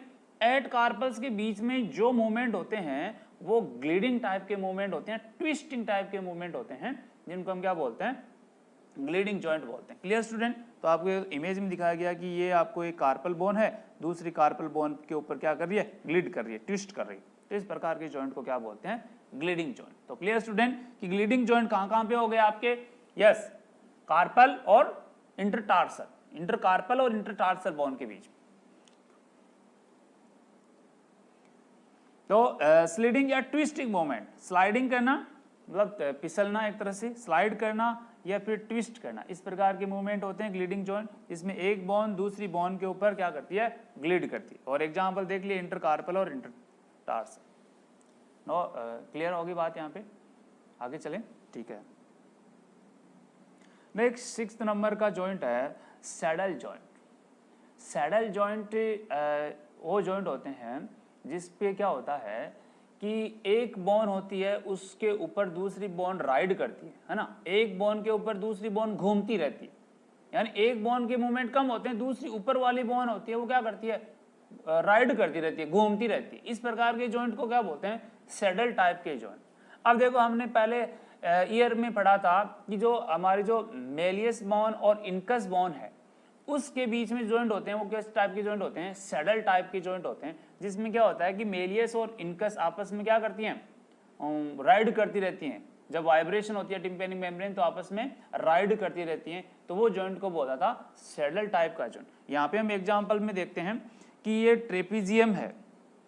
ट्रेपीजियम किसकी बोन थी, कार्पल की बोन थी। ये कार्पल की बोन जो किसके साथ जुड़ रही है, फर्स्ट मेटाकार्पल, मेटाकार्पल के साथ, जिसके अंदर देखो ये आपकी कौन सी बोन है, कार्पल बोन है, और एक किसके साथ जुड़ रही है, टार्सल, नॉट टार्सल, मेटाकार्पल के साथ जुड़ रही है, जिसमें क्या होता है कि जैसे फिक्स हो जाती है कि एक मेटाकार्पल है वो कार्पल बोन के साथ क्या हो रही है, एक तरह से अटैच हो रही है, और फिर क्या कर रही है, दोनों आपस में क्या कर रही है, राइडिंग कर रही है ना। तो एक बोन के ऊपर दूसरी बोन राइडिंग कर रही है। देखो इसको आप जैसे यहाँ से सपोज करो कि ये आपकी क्या है, यहाँ पे आपके कार्पल्स हैं और ये टार्सल्स, तो इसके ऊपर इस प्रकार के जो मूवमेंट होते हैं कि एक बोन के ऊपर दूसरी बोन राइडिंग कर रही है, तो ये किस प्रकार के जॉइंट होते हैं, सैडल जॉइंट। या बहुत मोस्ट इंपॉर्टेंट एग्जाम्पल ये देख लो कि आपकी जो ये थंब वाला एरिया है, इस थंब वाले एरिया का एक बोन के ऊपर क्या करना है, इसका घूमना, राइडिंग करना, दिखाई दे रहा है आपको। तो ये प्रकार के जॉइंट होते हैं, वो कौन से जॉइंट होते हैं, ये सैडल टाइप के जॉइंट होते हैं। तो थंब किस बोन, एक पर्टिकुलर है मेटाकार्पल या फिर एक तरह से मेटाकार्पल है वो कार्पल बोन के ऊपर क्या करना, राइडिंग करना या उसकी बेस पे राइडिंग करना वाले जॉइंट होते हैं सैडल टाइप के। तो आपको दिखाया ट्रेपीजियम, ट्रेपीजियम किस टाइप की बोन है, ये डिस्टल टाइप की बोन है भाई, कार्पल की बोन है लेकिन किस टाइप की है, डिस्टल बोन है, ठीक है, जिसके लिए हमने एक फॉर्मूला याद किया था, आपको याद रखना है इसका। तो ये डिस्टल वाली जो कार्पल बोन है ये किसके साथ जुड़ रही है, मेटाकार्पल के साथ, और किस प्रकार से मूव कर रही है, सैडल टाइप से मूवमेंट कर रही है, तो इस प्रकार का जॉइंट हो गया सैडल जॉइंट। तो इसमें देख लिया हमने कि मूवमेंट इन टू प्लेन्स में मूवमेंट होते हैं कि ये जो आपका थंब है वो मेटाकार्पल में मूव कर रहा है, तो ये एक प्लेन में मूव कर रहा है और पीछे की तरफ मूव कर रहा है, ठीक है, तो दोनों प्लेन्स के अंदर मूवमेंट हो रहे हैं, तो ये किस प्रकार के मूवमेंट हो रहे हैं, सैडल टाइप के मूवमेंट हो रहे हैं। तो बेस ऑफ द थंब कहाँ पे, कार्पल और मेटाकार्पल। तो ये इसका बेस्ट एग्जाम्पल है जिसका क्या बोलते हैं, थंब का, भाई थंब का जो मूवमेंट होते हैं वो कौन से, सैडल टाइप के। अच्छा, एक हमने अभी पढ़ा था मेलियो या मेलियस और इनकस, जो ईयर की बोन थी उनके अंदर भी जॉइंट था, तो इनको बोलते हैं इनक्लेडोमेलियस। इनक्लेडोमेलियस जॉइंट भी किस टाइप के जॉइंट होते हैं, सैडल टाइप के जॉइंट होते हैं, इनमें भी साइनोवियल फ्लूइड पाया जाता है, ठीक है, तो ये जॉइंट होते हैं, इनको बोलते हैं इनक्लेडोमेलियस जॉइंट। क्लियर। तो ये थे 6 टाइप के जॉइंट जो हमारी बॉडी के अंदर पाए जाते हैं, वो भी साइनोवियल टाइप के जॉइंट, ठीक है, जो फ्रीली मूवमेंट करते हैं पर्सन्स के अंदर। नेक्स्ट बात करते हैं मूवमेंट ऑफ जॉइंट। भाई हमने देखा था कि जो जॉइंट होते हैं वो फ्रीली मूव कर रहे हैं, तो हमारी बॉडी के अंदर जो जॉइंट होते हैं वो एक तरह से मूव तो कर रहे हैं, लेकिन किस डायरेक्शन में कर रहे हैं और कैसे मूवमेंट कर रहे हैं, तो उनकी बात करते हैं पहले। तो पहला मूवमेंट है फ्लेक्शन। कोई भी जॉइंट होते हैं वो फ्लेक्शन मूवमेंट उनके अंदर देखने को मिलता है। तो हम बात करते हैं कि फ्लेक्शन होता क्या है। जैसे यहाँ से ही बात कर लें कि एल्बो जॉइंट की बात कर लेते हैं कि एल्बो जॉइंट है, उस एल्बो जॉइंट के अंदर ये एंगल है, मतलब सपोज करो कि कितने डिग्री का एंगल है, 180 डिग्री का एंगल मान लेते हैं इसको। ये एंगल है, जैसे हम हमारे हैंड्स को क्या करेंगे, पास में लेके आएंगे तो एंगल अपने आप क्या हो जाएगा, कम हो जाएगा। इस हैंड को बेंड करने से या फिर लोअर एक्सट्रीमिटीज को बेंड करने से, कोई भी पर्टिकुलर पार्ट को हमने बेंड करने से उसका एंगल कम हो जाता है। यस, उसी को क्या बोलते हैं, फ्लेक्शन मूवमेंट। इसी को क्या बोलते हैं, फ्लेक्शन मूवमेंट। अच्छा, इस एंगल का वापस इंक्रीज हो जाना, जो आपको दो बोन्स के बीच में जॉइंट है उसमें जो एंगल बन रहा है वो एंगल का कम हो जाना फ्लेक्शन, उस एंगल का ज्यादा हो जाना, इंक्रीज हो जाना, क्या होना, उसको क्या बोलेंगे हम, एक्सटेंशन बोलें। तो इस प्रकार के मूवमेंट देखने को मिलते हैं। तो पहला मूवमेंट है फ्लेक्शन। तो फ्लेक्शन किसको बोला कि bending at a joint decrease the angle, यानी कि जॉइंट को बेंड करने से एंगल कम हो जाए, कौन सा, फ्लेक्शन मूवमेंट होता है। जैसे आपको यहाँ पे डायग्राम में पैर का दिखाया है कि जब किसी एक नॉर्मल है, ठीक है, ये आपकी यहाँ पे पोजीशन दिखाई है, एक मिनट, ये आपकी पोजीशन है, वो क्या है, नॉर्मल है, सपोज करो यहाँ पे। अब इसको आपने बेंड किया, यानी ये जो एंगल था इस एंगल से आपने क्या किया, इसको बेंड किया। बेंड करेंगे तो इसका एंगल कम हुआ कि नहीं हुआ, अब की बार इतना ही रह गया। तो बेंड करने से एंगल कम हो रहा है, तो कौन सी मूवमेंट हो रहे हैं, फ्लेक्शन मूवमेंट। अच्छा, एक्सटेंशन किसको बोला कि strengthening a joint increase the angle. जब एक एंगल को आप स्ट्रेट करोगे तो उससे फिर एंगल क्या होगा, इंक्रीज होगा। मतलब आपने इसको नॉर्मल से क्या किया, स्ट्रेट किया, सीधा किया, अब की बार इसको ऐसे सीधा करोगे तो एंगल बढ़ेगा, एंगल बढ़ेगा उसको क्या बोलेंगे, एक्सटेंशन। तो एक्सटेंशन किसको बोलते हैं कि एंगल का इंक्रीज हो जाना। तो सिंपल सी बात है कि जहाँ जॉइंट है उसका एंगल कम हो जाना फ्लेक्शन, और उसका एंगल बढ़ जाना एक्सटेंशन। तो इतनी बात आप याद रखना है, तो एग्जाम के अंदर से क्वेश्चन पूछे तो इजीली बता दो। क्लियर। नेक्स्ट मूवमेंट है हाइपर एक्सटेंशन। भाई हाइपर एक्सटेंशन, जैसे हमारी हम नेक की ले लेते बात कि एक पर्सन है वो स्ट्रेट खड़ा है, ठीक है, उसका जो नेक है और उसका हेड है वो एक क्या है, एक्सटेंशन, ठीक है, उसको आगे की तरफ करेंगे तो वो क्या हो जाएगा, फ्लेक्शन, ये एक्सटेंशन। अब एक्सटेंशन से भी ज़्यादा एक्सटेंशन कर देंगे तो कौन सी कंडीशन आ जाएगी, हाइपर एक्सटेंशन। कौन सी कंडीशन, हाइपर। एक इमेज के अंदर दिखाया गया कि एक नॉर्मल है, इस नॉर्मल में पर्सन ने आगे की तरफ मूव कर लिया तो कौन सी, फ्लेक्शन, ठीक है, एक्सटेंशन। इसके अलावा एक्सटेंशन से ज़्यादा पीछे की तरफ चला गया तो हाइपर एक्सटेंशन। इस प्रकार के मूवमेंट को कौन सा मूवमेंट बोलते हैं, हाइपर एक्सटेंशन। जो पर्सन के अंदर कई बार ईटी ट्यूब का इंसर्शन देखते हैं, तो ईटी ट्यूब इंसर्शन करवाते हैं तो पर्सन की नेक को क्या कर देते हैं, हाइपर एक्सटेंड कर देते हैं, मतलब हेड को ज़्यादा पीछे की तरफ क्या कर देता है, मूव करवा देता है, हाइपर एक्सटेंड करवा देते हैं। तो ईटी ट्यूब इंसर्शन में यूज करवाते हैं, कौन सी पोजीशन है, तो कई बार पूछ लेते हैं कि ईटी ट्यूब में कौन सी पोजीशन देते हैं, तो ईटी ट्यूब में hyper extension of head, hyper extension of head, yes. एक बार अच्छा, एक पोजीशन और आती है जिसको स्निफिंग पोजीशन बोलते हैं, कभी आपने सुना है स्निफिंग पोजीशन। पर स्निफिंग पोजीशन उसको बोलते हैं कि किसी पर्सन का जो हेड है उसको एक्सटेंशन से स्लाइडली पीछे की तरफ मूव करवा दिया, हेड का पीछे की तरफ मूव, तो स्लाइडली एक्सटेंशन हो गया। वो भाई एक्सटेंशन था उसे, और हाइपर एक्सटेंशन नहीं हुआ, स्लाइडली एक्सटेंशन हुआ। तो हमने बोला कि slightly extension of head, slightly extension of head, head का स्लाइडली एक्सटेंशन करवा दिया, एलिवेटेड करवा दिया, उसको कौन सी पोजीशन बोलते हैं student, sniffing position. Sniffing position जो पर्सन आरडीएस से होते हैं, मतलब रेस्पिरेटरी डिस्ट्रेस सिंड्रोम होता है, आरडीएस, रेस्पिरेटरी डिस्ट्रेस सिंड्रोम वाले पर्सन्स में कौन सी पोजीशन देते हैं हम, स्निफिंग टाइप की पोजीशन। ऐसी पोजीशन इसलिए देते हैं कि आप स्लाइडली एक्सटेंशन करेंगे तो ट्रेकिया स्ट्रेट हो जाएगा और पर्सन को सांस है वो इजीली आ जाएगा, क्योंकि ट्रेकिया ओपन हो गया, और ओपन हो गया तो सांस आने में कोई दिक्कत नहीं आएगी, डिफिकल्टी है वो कम हो जाए, कंफर्ट फील करेगा पर्सन, इसलिए इस प्रकार की पोजीशन देखने को मिलती है आपको। क्लियर। तो bending the head back, joint से पीछे की तरफ हेड को बेंड कर रहे हैं, कौन सी पोजीशन है, हाइपर एक्सटेंशन, यस। नेक्स्ट बात करते हैं अबडक्शन और एडक्शन, दो कंडीशन आती हैं, देखते हैं पहले। एडक्शन और अबडक्शन होता क्या है कि सपोज करो कि हमारे बॉडी से कोई पर्टिकुलर जॉइंट के द्वारा हम उस पार्ट को दूर लेके जा रहे हैं, बॉडी से दूर लेके जा रहे हैं, तो वो कंडीशन कौन सी होगी, एडक्शन। उसी पार्ट को बॉडी के पास में लेके आ रहे हैं तो वो कौन सी कंडीशन होगी, एडक्शन। अबडक्शन और एडक्शन दो कंडीशन होती हैं। तो एडक्शन कंडीशन पास में आना और अबडक्शन कंडीशन दूर में। देखो इमेज में दिखाया गया कि एक पर्सन खड़ा है, वो अपनी एक्सट्रीमिटीज को इट्स मिड लाइन से, यानी अपनी बॉडी से दूर लेके जा रहा है, तो कौन सी, अबडक्शन।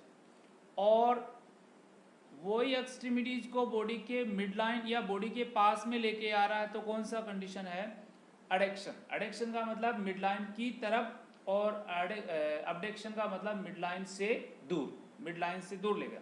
तो इसका एक एग्जाम के अंदर क्वेश्चन आया था कि आप अबडक्शन का मतलब क्या समझते हो, तो अबडक्शन का मतलब ये समझते हैं कि एक्सट्रीमिटीज का मिड लाइन से दूर जाना, यानी कि away from mid line, mid line से दूर जाना, और toward from mid lines, this is the adduction. ठीक है, तो हमने देखा पहला अबडक्शन किसको बोल रहे हैं कि moving A part away from mid line से दूर जाना, कि lifting the arm eight the shoulder, ठीक है, शोल्डर के द्वारा आर्म को लिफ्ट करना, ओके। एडक्शन किसको बोला कि moving part toward the mid line, mid line की तरफ आना, lowering the arm the shoulder joint, shoulder joint से आर्म को लोअर नीचे की तरफ लाना, यस। तो इसका देखो हम क्वेश्चन देखते हैं, एग्जाम के अंदर आया हुआ क्वेश्चन है कि what do you mean by the movement of adduction. Adduction movement किसको बोलते हैं, तो अभी हमने देखा था कि decrease in the angle between the bones, भाई बोन्स के बीच में एंगल डिक्रीज होना कौन सा जॉइंट कहलाता है, सॉरी कौन सा मूवमेंट, ये तो फ्लेक्शन होता है, हमने देख लिया था पहले कि फ्लेक्शन के अंदर एंगल क्या होते हैं, कम होते हैं। Increase in the angle between the bones, bones के बीच में एंगल बढ़ना, ये एक्सटेंशन होता है, ठीक है, एंगल का बढ़ना। Movement of bone toward the mid line, mid line की तरफ आना, दिस इज द एडक्शन। तो राइट आंसर क्या होगा, यही होगा कि मिड लाइन की तरफ मूव करना, adduction. Movement of bone away from midline, midline से दूर जाना, दिस इज द अबडक्शन। तो आपको चारों मूवमेंट है वो क्लियर हो गए यहाँ पे। यस, कि फ्लेक्शन बेंड होना, एक्सटेंशन स्ट्रेट होना, इसके अलावा बॉडी का पास में ले जाना किसी एक्सट्रीमिटीज को, दिस इज द एडक्शन, दूर ले जाना अबडक्शन। क्लियर। नेक्स्ट मूवमेंट देखते हैं रोटेशन। रोटेशन है वो जैसे हमारा ये हैंड है, इसको हम क्या कर रहे हैं, इसे रोटेट कर रहे हैं। तो इस प्रकार के जो मूवमेंट होते हैं वो क्या होते हैं, रोटेशन होते हैं। ठीक है, तो देखो हमने moving A part around an axis, इस एक ही एक्सिस है, उसी एक्सिस के अंदर हम पर्टिकुलर पार्ट को मूव करवाना, कौन सा मूवमेंट होते हैं, रोटेटिंग मूवमेंट होते हैं। कि twisting the hand from side to side, एक हैंड को ट्विस्ट करा रहे हैं, मतलब घुमा रहे हैं, इसको ट्विस्ट करवा रहे हैं, तो साइड टू साइड ट्विस्ट करवा रहे हैं, कौन से मूवमेंट, रोटेटिंग मूवमेंट। क्लियर। तो moving A part around an axis, twisting the hand from the side. देखो इमेज के अंदर दिखाया गया कि आपका हैंड है, इस हैंड को आपने क्या करवा रहे हो, उसी एक्सिस के अंदर रोटेट करवा रहे हो। क्लियर। सेकेंड नेक्स्ट मूवमेंट है सरकमडक्शन। सरकमडक्शन मूवमेंट उसको बोलते हैं कि जो हमारा जो हैंड था उसको हम एक ही हाथ, एक ही एक्सिस के अंदर मूव करवा रहे थे, अब इसको क्या करें हम, ऐसे इस प्रकार से मूव करवा, अब इस प्रकार से जो मूव करवा रहे हैं वो सरकमडक्शन मूवमेंट होते हैं। तो देखो moving A part so the end move in a circular path, भाई ये एंड मूव है, एंड मूव को हम सर्कुलर मूव करवा रहे हैं, तो इस प्रकार के मूवमेंट को बोलते हैं सरकमडक्शन। ठीक है, कि moving the finger in a circular या circle without moving the hand, या ऐसे भी कर सकते हैं कि जैसे बिना हैंड को मूव करे भी हम क्या कर रहे हैं, फिंगर को चारों तरफ से घुमा रहे हैं। ठीक है, तो इस प्रकार के मूवमेंट भी सर्कमडक्शन होते हैं। ठीक है, तो देखो इसमें हैंड को है वो चारों तरफ घुमाया जा रहा है, ये सर्कमडक्शन होता है, ये रोटेशन। क्लियर। इसकी हम आगे बात करेंगे सुपिनेशन और प्रोनेशन। सुपिनेशन और प्रोनेशन होता है जिसके अंदर हम हमारे हैंड्स को मूव करवाते हैं, लेकिन आगे देखते हैं। ये इमेज दिखाया गया है सुपिनेशन और प्रोनेशन। भाई सुपिनेशन किसको बोलते हैं, कि टर्निंग द पाल्म टुवर्ड, ये जो पाल्म वाला पार्ट आपकी तरफ मूव करवा रहे हैं, ठीक है, आपकी तरफ मूव करवा रहे हैं तो सुपिनेशन, इसी पाल्म को आपसे जस्ट उल्टा या फिर turning the palm toward, downward की तरफ मूव करवा रहे हैं तो कौन सा हो गया, प्रोनेशन, और टुवर्ड या फिर अपवर्ड करवा रहे हैं तो दिस आर सुपिनेशन। इस प्रकार से हैंड का मूव, और ये मूवमेंट कौन से जॉइंट करवा रहे हैं, ये वाले, कौन से, रेडियल नार्व, कौन से जॉइंट होते हैं, पाइवोट टाइप की जॉइंट। ठीक है, तो supination turning the palm upward और pronation turning the palm downward. जैसे आपको ये हैंड दिख रहा है जिसके अंदर आप पाल्म है वो अपवर्ड है, तो इसको क्या बोला हमने, पाल्म एंटीरियर को क्या बोला, सुपिनेशन, और पाल्म पोस्टीरियर, ये पीछे का पार्ट आपको दिखाई दे रहा है, यानी कि डाउनवर्ड मूवमेंट हो रहा है, तो कौन सा हो गए, प्रोनेशन। तो प्रोनेशन सुपिनेशन देखने को। क्लियर। नेक्स्ट मूवमेंट होते हैं इवर्जन्स और इन्वर्जन्स। इवर्जन्स और इन्वर्जन्स, इवर्जन्स और इन्वर्जन्स होते क्या है, कि इवर्जन्स उसको बोलते हैं, जैसे हम सोल की बात करते हैं हमारे पुट की, कि ये पुट का क्या है, सोल है, इस सोल को यदि हम बाहर की तरफ मूव करवा दें, लेटरली मूव करवा दें, ऐसे मूव करवा दें, तो वो क्या हो गया उसका इवर्जन। और इस सोल को हम मीडियली मूव करवा दें इस प्रकार से, तो वो क्या होगा उसका इन्वर्जन। ठीक है, तो ये हम मूवमेंट करवाते हैं, लेकिन कई बार कंजेनाइटली ऐसे होते भी हैं, तो वो क्लब फुट के अंदर आपको देखने को मिलेंगे। तो मीडियली मूव करना इवर्जन, इन्वर्जन, और बाहर की तरफ मूव करना इवर्जन, यानी लेटरली मूव करना और मीडियली मूव करना, ये तो मूवमेंट देखने को मिलते हैं आपको। तो इवर्जन किसको बोला, कि turning the foot so the sole face laterally, laterally face move करा रहा, जैसे इसमें दिख रहा है आपको, ये आपका नॉर्मल पैर है, ये बाहर की तरफ यानी कि लेटरली है, लेटरली मूव करा रहा है, तो क्या है इसका इवर्जन। ठीक है, और turning the foot so the sole face medially, और ये देखो आपको फेस है वो पुट का किधर मीडियली दिखाई दे रहा है ना, तो ये क्या हो गया उसका इवर्जन। Clear student. तो पैर का मीडियली और लेटरली मूव करना। एक और है इसके अंदर protraction.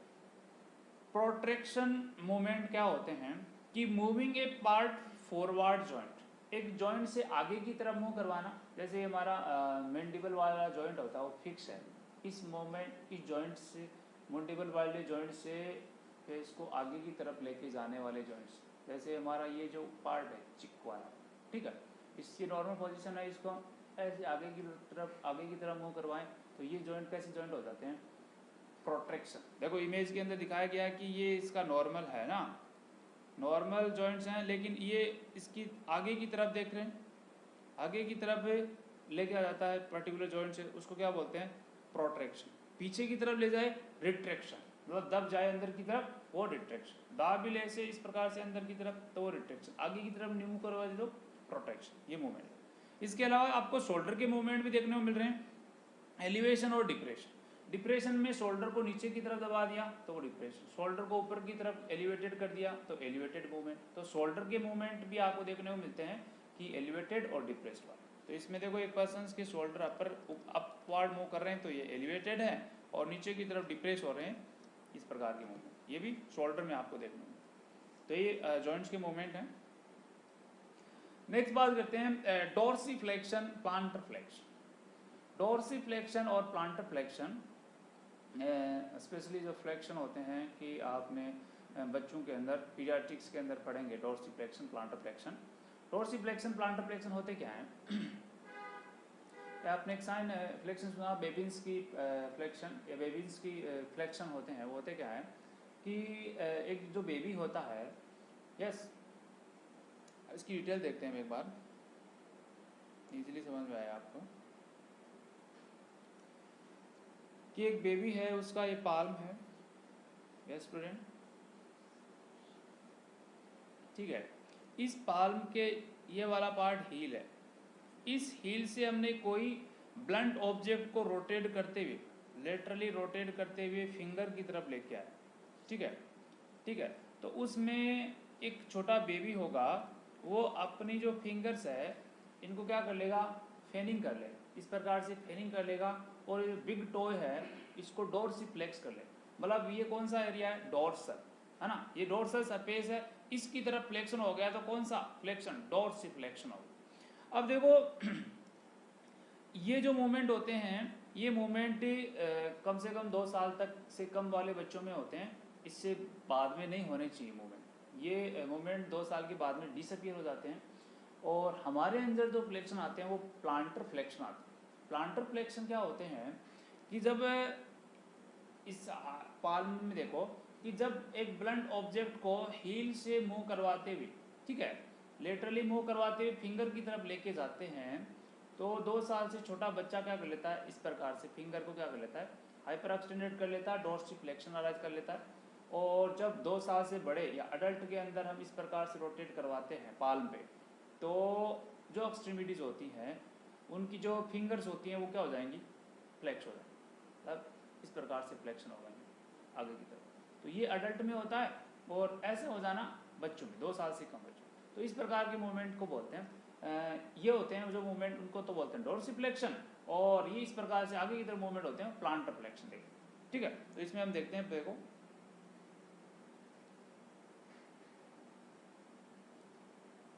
Dorsiflexion, bending the foot upward at the ankle. ये एंकल वाला जॉइंट है, जैसे हमने पैर के अंदर होता है, लेकिन यहाँ पे हम एग्जांपल से दे रहे हैं आपको कि इस जॉइंट से इनका ऊपर की तरफ आ जाए, ठीक है, कि bending the foot upward the ankle की तरफ। देखो इसमें पैर दिखाया गया है, ये पैर इस एंकल जॉइंट से ऊपर की तरफ मूव कर रहा है ना, तो ये क्या हो गया इसका डोर्सिफ्लेक्शन। इसी एंगल जॉइंट से इस पैर का नीचे की तरफ मूव करना ना, है ना, कि ये ऊपर की तरफ हो गया तो डोर्सिफ्लेक्शन, ये नीचे की तरफ हो गया इस प्रकार से तो ये प्लांटर फ्लेक्शन। तो bending the foot downward at angle, angle से डाउनवर्ड मूवमेंट कर दे या बेंड हो जाए, कौन सा फ्लेक्शन होता है, प्लांटर फ्लेक्शन, ठीक है। क्वेश्चन पूछा था कि बेबिन्स की जो रिफ्लेक्स होते हैं, वो बेबिन्स की रिफ्लेक्स अडल्ट के अंदर नेगेटिव, अडल्ट के अंदर प्रेजेंट हैं तो नॉर्मल है अब नॉर्मल, तो अडल्ट में तो ये अब नॉर्मल ही होते हैं क्योंकि ये डिसअपियर हो जाते हैं। Clear student? तो ये तो बात की हमने मोमेंट्स की। नेक्स्ट हम बात करते हैं जो जॉइंट्स होते हैं, वो जॉइंट्स के अंदर स्पेशल कोलेजन्स पाए जाते हैं, जिनको हम क्या बोलते हैं, कार्टिलेज। कार्टिलेज हैं, वो कार्टिलेज कनेक्टिव टिश्यू के बने होते हैं और ये इनके अंदर वेरियस कंपोनेंट प्रेजेंट होते हैं। तो कार्टिलेज होते क्या है?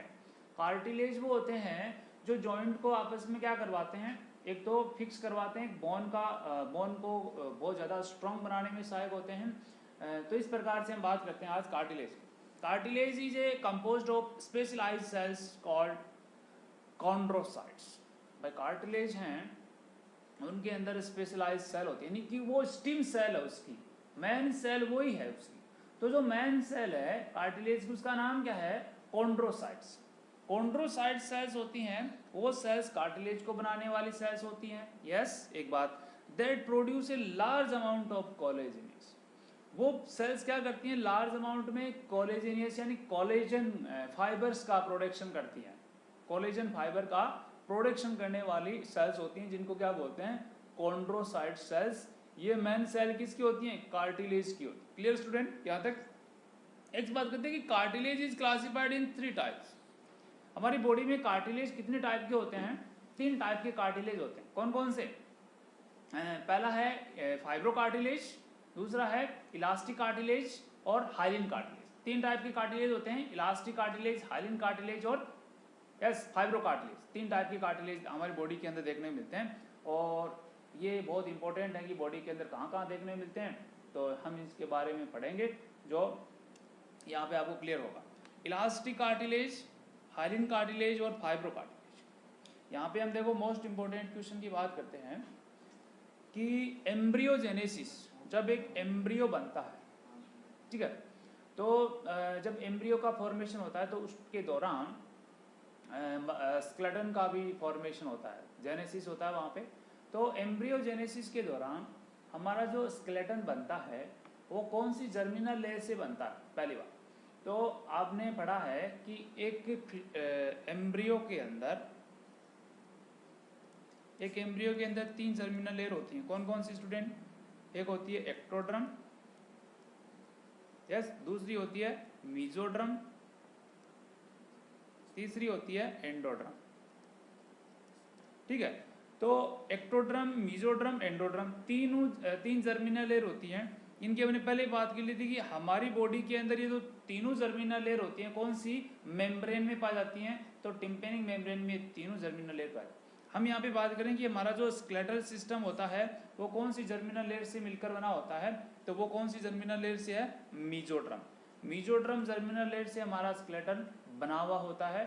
और ये कब बनना स्टार्ट होता है? ड्यूरिंग गेस्टेशन एंड एम्ब्रियोजेनेसिस के दौरान मीजोड्रम से बनना स्टार्ट होता है स्टूडेंट। ठीक है, तो एम्ब्रियोजेनेसिस लाइफ के अंदर आपको ये देखने को मिलता है। यहाँ तक बातें क्लियर हैं? तो देखो यहाँ पे जो क्वेश्चन बनते हैं वो यही बनते हैं कि हमारे बॉडी में कितने टाइप के कार्टिलेज होते हैं और हमारा स्केलेटन है वो किसका बना। क्लियर? नेक्स्ट बात करते हैं, देख लिया कि 3 टाइप के होते हैं मोस्टली कार्टिलेज क्लासिफिकेशन के अकॉर्डिंग। पहला हाइलिन कार्टिलेज, ये हाइलिन कार्टिलेज मोस्ट कॉमन होता है। भाई मोस्ट कॉमन इसलिए होता है कि हमारी बॉडी में सबसे ज़्यादा जो कार्टिलेज होते हैं वो कौन से कार्टिलेज होते हैं? Hyaline cartilage. हमारी बॉडी में बहुत ज़्यादा कार्टिलेज पाए जाते हैं, वो हाइलिन वाले होते हैं।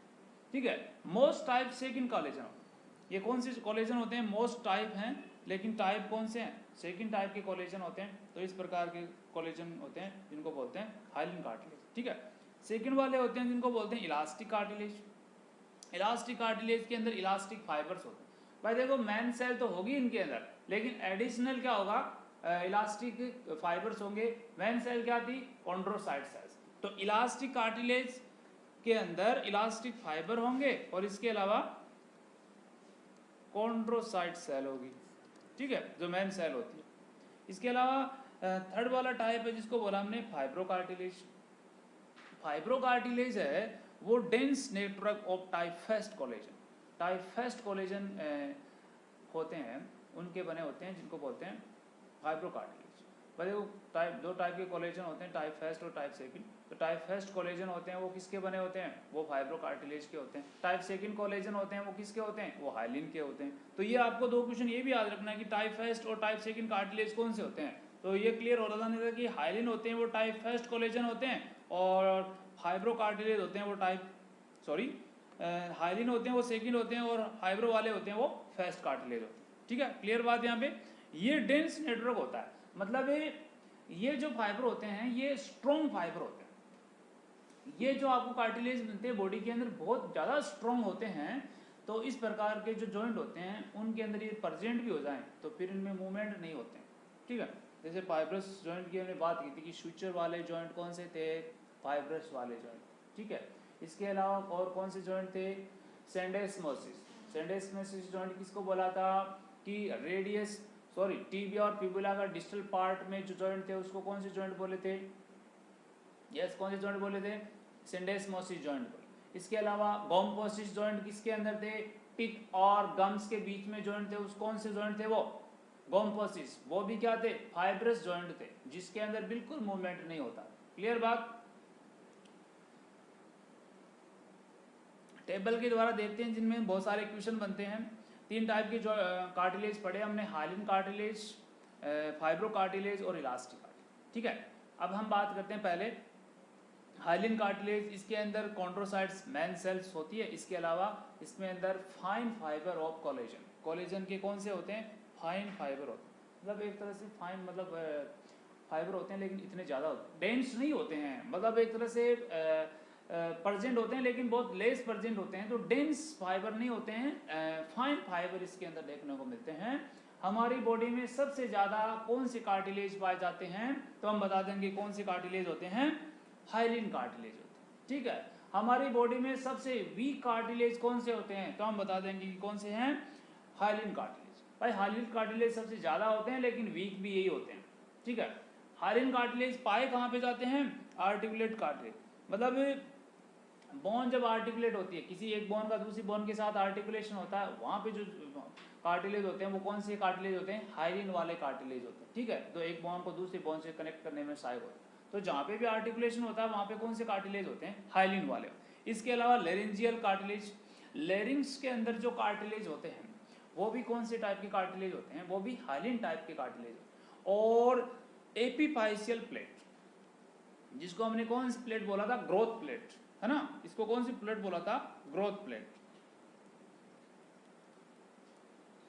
ये ग्रोथ प्लेट होती है, इसमें भी कौन से कार्टिलेज होते हैं, हाइलिन टाइप के कार्टिलेज होते हैं। ग्रोथ प्लेट होती है, उसके ग्रोथ प्लेट के अंदर जैसे कोलेजन वगैरह होते हैं, इनका क्या होता है, मल्टीप्लिकेशन होता रहता है, और ग्रोथ बोन की क्या होती रहती है, ग्रोथ होती है।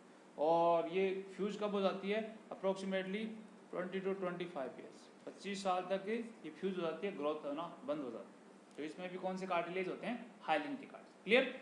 सेकंड कार्टिलेज होते हैं फाइब्रो कार्टिलेज।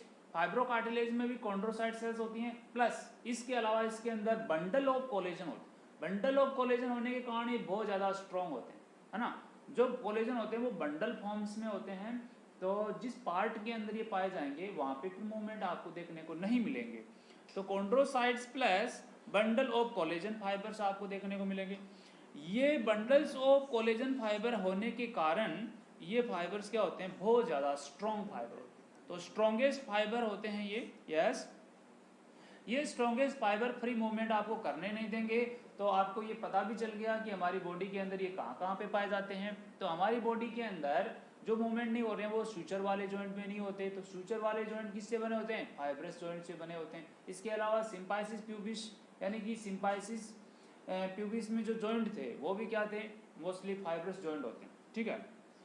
इसके अलावा पर्सन्स के इंटरवर्टिब्रल जॉइंट्स, वर्टिब्राज के जो जॉइंट्स होते हैं वो भी कौन से जॉइंट होते हैं, फाइब्रस फाइब्रो कार्टिलेज वाले जॉइंट होते हैं, ठीक है। जिसमें ये जॉइंट ये भी स्लाइडली मूवमेंट होते हैं लेकिन इतने ज़्यादा मूवमेंट आपको देखने को नहीं मिलते हैं।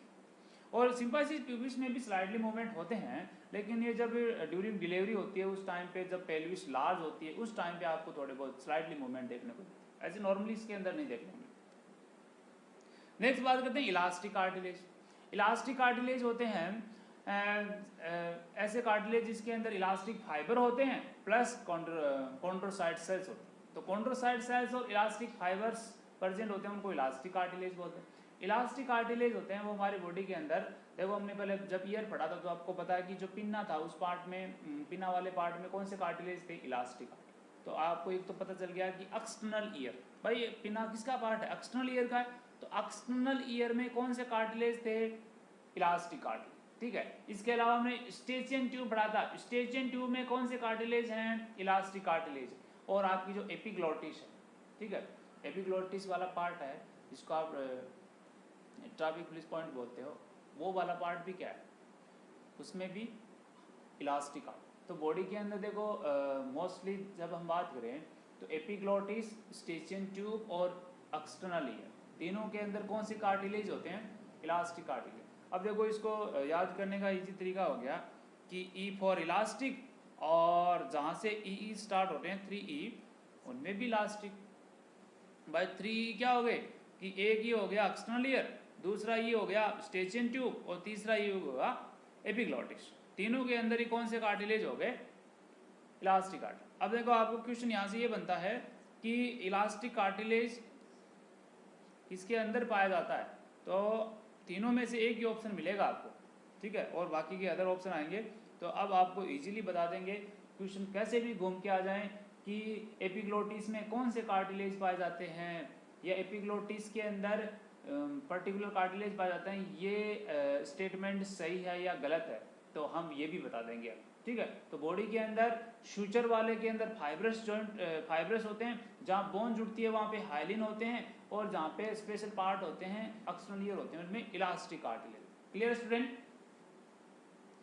देखो क्वेश्चन देखते हैं हम कि which is the order of cartilage flexibility, यानी कि least flexible to most flexible. इसका मतलब ये हो गया कि सबसे पहले तो देखो सबसे कम फ्लेक्सिबल है, उसके बाद में धीरे धीरे कम से ज़्यादा की तरफ फ्लेक्सिबिलिटी अराइज करवाने वाला। तो फाइब्रो कार्टिलेज है, इसके अलावा इलास्टिक कार्टिलेज है, fibro cartilage, elastic cartilage, hyaline cartilage. तो इस प्रकार का सीक्वेंस नहीं होता है, क्योंकि हाइलिन तो सबसे वीक है, तो ये तो लास्ट में नहीं आएंगे। हमने पहले बात की थी कि सीक्वेंस किधर से चलेगा, कमजोर से चलेगा, वीक कार्टिलेज से चलेगा, स्ट्रॉन्ग कार्टिलेज की तरफ चलेगा, ठीक है। तो hyaline cartilage, elastic cartilage, fibro cartilage, ये इसका सीक्वेंस गलत हो गया, क्योंकि इलास्टिक सबसे स्ट्रॉन्ग होते हैं, तो ये सीक्वेंस गलत, पहला सीक्वेंस भी गलत, दूसरा भी गलत। तीसरा है हाइलिन है, वो सबसे वीक है, इसके बाद में फाइब्रो है, थोड़े बहुत स्ट्रॉन्ग है, और इलास्टिक वो सबसे ज़्यादा स्ट्रॉन्ग। तो ये सीक्वेंस राइट हो गया इसका कि हाइलिन है वो सबसे वीक थे, फिर फाइब्रो कार्टिलेज थोड़े बहुत स्ट्रॉन्ग थे, और इलास्टिक कार्टिलेज तो सबसे ज़्यादा स्ट्रॉन्ग थे। इस प्रकार से वीक से स्ट्रॉन्ग की तरफ एक सीक्वेंस बन गया। तो इस प्रकार के कार्टिलेज का एक ऑर्डर होता है। तो आपको ये जो हमने टेबल बनाई थी वो भी इसी सीक्वेंस में बनाई है कि सबसे पहले कौन से हाइलिन आएंगे, फिर फाइब्रो आएंगे, फिर क्या आएंगे, इलास्टिक वाले। इस सीक्वेंस में आपको याद रखने हैं, और आपको कहाँ कहाँ पाए जाते हैं, और कौन से स्ट्रॉन्ग होते हैं, कौन से वीक होते हैं, ये बातें आपको क्लियर याद रखनी है, क्योंकि इन्हीं के बारे में क्वेश्चन पूछे जाते हैं। Student clear? नेक्स्ट क्वेश्चंस की बात करते हैं, इनसे रिलेटेड क्वेश्चन है कि the cell that produce new cartilage matrix are. ऐसी सेल का नाम बताओ जो न्यू कार्टिलेज मैट्रिक्स का फॉर्मेशन करती है, उसका प्रोडक्शन करती है। तो प्रोडक्शन करने वाली सेल्स का नाम यहाँ पे देखो ऑप्शन में, chondrocyte cells, chondroblast cell, osteoblast और ओस्टियोसाइट। अब देखो ओस्टियोब्लास्ट और ओस्टियोसाइट को तो निकाल दो, क्योंकि ये तो बोन से रिलेटेड है, कार्टिलेज से रिलेटेड है ही नहीं। ओस्टियोब्लास्ट तो हमने देखा था कि formation of bone forming cell होती है, ठीक है, जो एक तरह से इमेच्योर सेल होती है, जो हमने कल पढ़ा था। ये कौन सी सेल होती है, इमेच्योर सेल होती है। Clear student? नेक्स्ट देखते हैं कि ओस्टियोसाइट सेल। ओस्टियोसाइट सेल है वो सेल्स क्या होती हैं, वो मैन सेल होती हैं। हमारी बोन की मैन सेल कौन सी होती हैं, ओस्टियोसाइट सेल्स होती हैं, ठीक है। ओस्टियोसाइट सेल्स होती हैं वो बोन को न्यूट्रिशन प्रोवाइड करती हैं, यस, बोन को न्यूट्रिशन प्रोवाइड करती हैं। इसके अलावा जो ओस्टियोसाइट सेल होती हैं वो एक तरह से मेच्योर सेल होती हैं। यस स्टूडेंट, कौन सी सेल होती हैं, मेच्योर टाइप की सेल होती हैं। टिश्यू को मेंटेन करने वाली सेल होती है, टिश्यू को मेंटेन करने वाली सेल होती है। तो इतनी बातें क्लियर हो गई कि osteoblast bone forming cell, immature cell. Osteocyte होती हैं वो एक तरह से मैन सेल, न्यूट्रिशन प्रोवाइड करने वाली सेल होती हैं, मेच्योर सेल होती हैं, और टिश्यू को मेंटेन करने वाली सेल्स होती हैं। तो ये दोनों ऑप्शन तो नहीं होंगे। फिर आ जाओ इधर, कॉन्ड्रोसाइट्स और कॉन्ड्रोब्लास्ट। कॉन्ड्रोसाइट्स को हमने बोला था ये पर्सन्स की क्या है, एक तरह से पर्सन के अंदर बोन होती है, उसमें जो कार्टिलेज होते हैं उनकी मैन सेल होती है कॉन्ड्रोसाइट। कॉन्ड्रोसाइट होते हैं वो क्या करती हैं, एक तरह से कोलेजन फॉर्म करने वाली सेल्स होती हैं।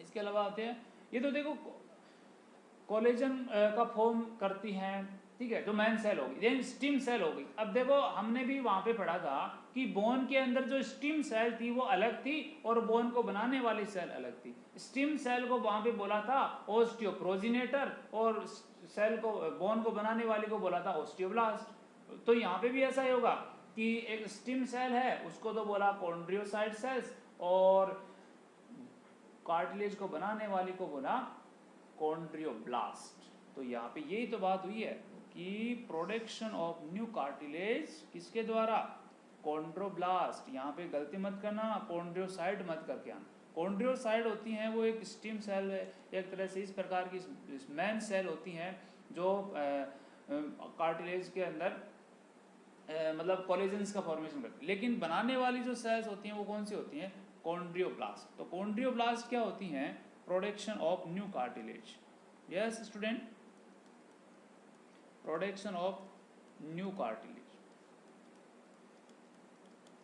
न्यू कार्टिलेज का प्रोडक्शन करने वाली होती हैं जिनको क्या बोलते हैं, कॉन्ड्रियोब्लास्ट सेल। ठीक है, तो ये आपको हमने बात की कार्टिलेज के बारे में। कार्टिलेज के बारे में आपको क्लियर हो जानी चाहिए बातें, क्योंकि कार्टिलेज के बारे में बहुत कम आप को सुनने को मिलता है या बहुत कम आप स्टडी करते हो। तो इनसे रिलेटेड जो क्वेश्चन आते हैं फिर वो एग्जाम में आप उनको क्या करते हो, छोड़ के आ जाते हो। तो अब आपको यहाँ पे ये सारे कार्टिलेज से रिलेटेड जितने भी क्वेश्चन होते हैं वो क्लियर हो जाने चाहिए और आपकी कॉन्सेप्ट है वो एकदम क्लियर हो जाए, क्योंकि अब जो इससे रिलेटेड क्वेश्चन आएगा वो आप कभी भी क्या नहीं होगे, छोड़ के नहीं आओगे। क्योंकि यहाँ से जो हमने जो एक इजी तरीके से जो क्वेश्चन बनाए वो यहाँ पे क्लियर हो जाने चाहिए। क्योंकि हमने देखा था कि कार्टिलेज हैं वो 3 टाइप के होते हैं, तो ये क्वेश्चन भी बन सकता है कि कार्टिलेज कितने टाइप के होते हैं। ठीक है, तो ये हमने क्लियर कर लिया एक बात। दूसरी बात ये कर ली कि हमारे जो 3E होते हैं उनमें कौन से कार्टिलेज होते हैं। 3E क्या थी, एक्सटर्नल ईयर थी, एपिग्लोटिस था और स्टेचियन ट्यूब, उसमें इलास्टिक कार्टिलेज होते हैं। सबसे स्ट्रॉन्ग कार्टिलेज कौन से देखने को मिलते हैं, फाइब्रो कार्टिलेज होते हैं। ठीक है, जिसमें बंडल ऑफ कोलेजन पाए जाते हैं। सबसे कमजोर कार्टिलेज कौन से होते हैं, हाइलिन वाले कार्टिलेज होते हैं। हमारी एक बोन दूसरी बोन से जुड़ रही है, कौन से कार्टिलेज से जुड़ रही है, हाइलिन कार्टिलेज से जुड़ रही है।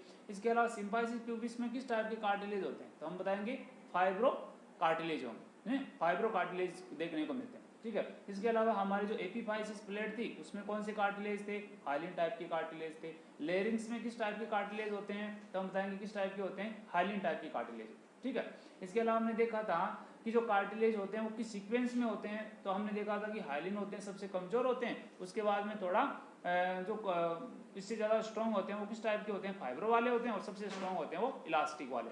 क्लियर बात यहाँ तक। और हमने देखा था कि जो cartilage cortex not cortex sorry cartilage का जो मैट्रिक्स बनाती है वो कौन सी सेल होती है, कॉन्ड्रियोसाइट सेल्स। ठीक है, यहाँ तक बातें क्लियर होगी। Yes student.